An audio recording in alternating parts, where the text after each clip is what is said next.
ನಾನು ನಿಮಗೆ ಮೊದಲೇ ಹೇಳಿದ್ದೆ, ಚುನಾವಣೆ ಪೂರ್ವದೊಳಗೆ ಹೇಳಿದ್ದೆ, NDA ಗೌರ್ಮೆಂಟ್ ಭಾಳ ಕಷ್ಟದ ಇದೆ ಈ ಸದ್ಯ.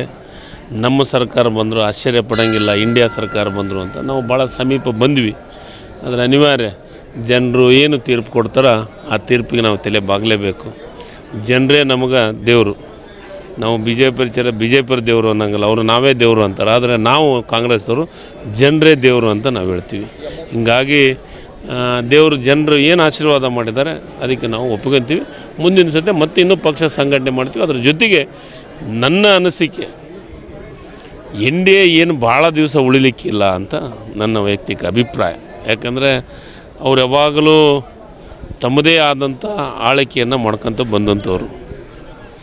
ಹೀಗಾಗಿ ಸಾಮಾಜಿಕ ನ್ಯಾಯದ ಒಳಗೆ ಇರುವಂಥ ಕೆಲವೊಂದಿಷ್ಟು ಪಕ್ಷಗಳು ಇದ್ದಾವೆ, ಅದ್ರ ಜೊತೆಗೆ ಸೇರಿದ್ದಾವೆ.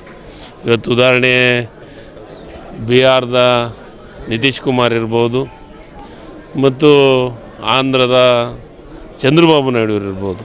ಅವರು ಸಾಮಾಜಿಕ ಪರಿಕಲ್ಪನೆಯನ್ನು ಇಟ್ಕೊಂಡು ಬಾಬಾ ಸಾಹೇಬ್ ಅಂಬೇಡ್ಕರ ಸಂವಿಧಾನವನ್ನು ನಂಬಿ ಅಂದರೆ ರಾಜಕಾರಣವನ್ನು ಮಾಡೋಂಥವ್ರು. ಇವರೆಲ್ಲ ಒಂದು ಕಡೆ ಸಂವಿಧಾನವನ್ನೇ ಬದಲಾವಣೆ ಮಾಡ್ತೀನಿ ಅನ್ನೋ ಥಿಯರಿ ಒಳಗೆ ಇವರು ರಾಜಕೀಯ ಏನು ಆಡಳಿತವನ್ನು ಮಾಡಿದರೆ ನನಗನ್ಸಿದ ಮಟ್ಟಿಗೆ ಭಾಳ ದಿವಸ ಸರ್ಕಾರ ಉಳಿಯಂಗಿಲ್ಲ. ಇಂಡಿಯಾ ಸರ್ಕಾರ ಬಂದರೂ ಆಶ್ಚರ್ಯ ಪಡೋಂಗಿಲ್ಲ. ನನಗೆ ಆ ವಿಶ್ವಾಸ ಇದೆ.